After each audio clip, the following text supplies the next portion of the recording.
1 મે international labour day આંતરરાષ્ટ્રીય મજૂર દિવસ તરીકે ઉજવવામાં આવે છે, જેમાં તેમના કાર્ય માટે યોગ્ય વળતર મળે, તેમના કાર્યને સરાહવામાં આવે અને સાથે સાથે તેમની સુરક્ષા અને સલામતી માટે કાર્ય કરવામાં આવે તે તેમનું પ્રાધાન્ય હોય. જેની 2023ની થીમ હતી સકારાત્મક સુરક્ષા અને હેલ્થ કલ્ચરના નિર્માણ માટે સાથે મળીને કામ કરવું. અને આ વખતે 2024માં ફોકસ સબ્જેક્ટ છે ensuring safety and health at work in a changing climate. 1889માં અમેરિકાના શિકાગોમાં કામદારો એક થઈને રસ્તા પર ઉતર્યા. તેમની પાસે 15 કલાક કામ કરાવવામાં આવતું.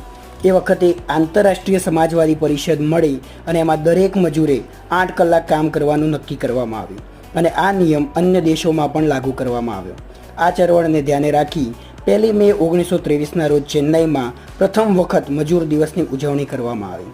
ભારત સરકારે પણ હમણાં જ મજૂરોની સુરક્ષા અને સલામતીને ધ્યાને લઈ નવા 4 લેબર કોડ ઘડ્યા છે.